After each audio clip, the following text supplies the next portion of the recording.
Nous avons eu fréquemment l'occasion dans ces rencontres de parler du logement intelligent. Du logement intelligent que nous avons fortement rapproché des problèmes que pose l'introduction des énergies renouvelables intermittentes dans le système électrique. Nous avons été centrés plutôt sur la construction neuve, puisque c'est un endroit où en fait on a la vitrine de toutes les nouvelles technologies, l'intelligence s'implante facilement, le dialogue avec le système électrique est grandement facilité par le fait que l'on bâtit à partir de rien. Aujourd'hui, nous avons un thème, le bâtiment intelligent dans la rénovation, qui va vous être présenté par Didier Hervé, qui chez Schneider Electric est directeur de l'éco-business. Et je pense que ça va, dans le domaine de la réflexion, compléter très utilement tout ce que nous avons pu nous dire aujourd'hui. Didier, tu as la parole. Merci beaucoup. D'abord, peut-être en préambule, une petite explication sur l'adhésion de Schneider Electric à Eden, c'est important. Pour nous, l'enjeu aujourd'hui, on le reverra dans toute l'explication et la discussion que l'on va avoir, c'est qu'effectivement, on pense qu'on est à un tournant énergétique aujourd'hui qui est très important. C'est-à-dire, alors je ne veux pas employer de mots pompeux de révolution, mais je pense qu'on est à un moment de basculement qui est très très important sur la façon dont on considère l'énergie. Alors je dis bien considérer l'énergie parce que je pense que jusqu'à présent on ne l'a pas considéré l'énergie.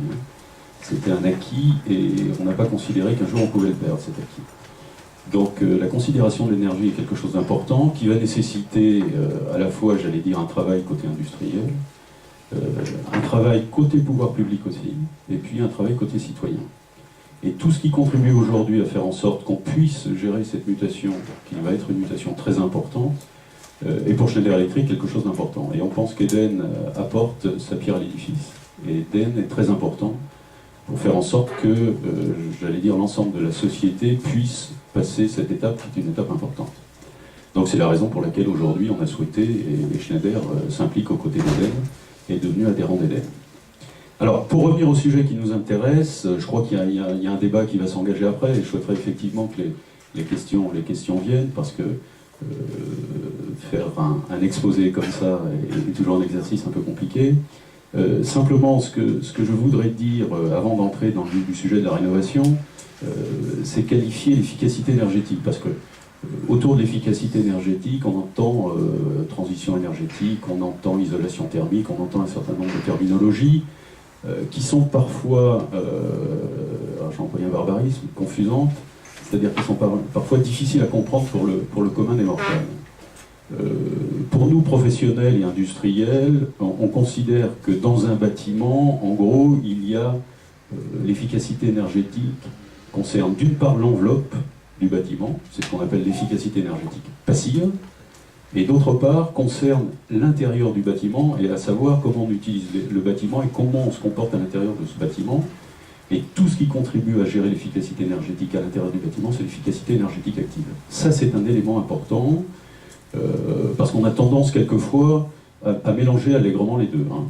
Alors, en préambule aussi, il n'y a aucune opposition aujourd'hui entre l'efficacité énergétique active et l'efficacité énergétique passive. Ce ne sont pas deux antagonismes, ce sont des choses au contraire très complémentaires. Alors, à la fois complémentaires, mais aussi indépendantes. C'est-à-dire qu'on peut faire un travail autour de l'enveloppe, c'est-à-dire isoler, c'est-à-dire mettre en place un certain nombre d'équipements qui vont permettre au bâtiment de mieux se comporter en termes d'isolation. Mais aussi, on peut, de manière totalement indépendante, travailler sur un bâtiment mal isolé en mettant l'efficacité énergétique active, c'est-à-dire en mettant en place des dispositifs, et je vais revenir sur qu'est-ce qu'on appelle un dispositif d'efficacité énergétique active. Donc ça, c'est important de le comprendre. Il n'y a pas d'opposition entre ces différents concepts.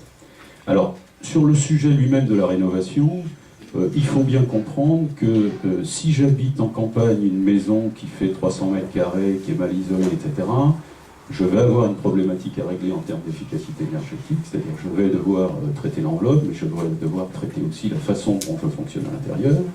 Par contre, si j'habite un appartement haussmannien à Paris, le traitement de l'enveloppe, j'allais dire, est un exercice un peu plus compliqué, que je sois propriétaire ou locataire d'ailleurs. Et comment je vais contribuer pour pouvoir faire l'efficacité énergétique dans cet immeuble, dans cet appartement haussmannien, ben on voit bien que l'isolation de l'enveloppe n'est pas nécessairement une priorité. Donc derrière, il va falloir que je travaille mes comportements et la façon dont je traite et dont je fonctionne à l'intérieur de ce bâtiment. Donc voilà rapidement planter le cadre. Alors après, qu'est-ce qu'on appelle efficacité énergétique active? L'efficacité énergétique active, aujourd'hui, c'est un dispositif. Alors, j'emploie le mot de dispositif parce que vous allez voir, c'est assez large. Hein. C'est un équipement et un dispositif que l'on installe à l'intérieur de la maison ou de l'appartement d'ailleurs, et qui va me permettre à la fois de réaliser des mesures, mesurer la température d'une pièce, mesurer la présence dans une pièce, mesurer le fonctionnement, le bon fonctionnement, le mauvais fonctionnement d'un équipement, donc un certain nombre de capteurs qui vont me permettre de collecter des informations. Ensuite, à l'aide de ces informations-là, je vais pouvoir à la fois analyser ces données, mais je vais pouvoir aussi derrière commander, piloter la régulation de température dans une pièce par rapport à une autre, l'allumage ou l'extinction dans une autre pièce, etc. Donc, de pouvoir agir dans mon environnement autour de ce fonctionnement des équipements électriques.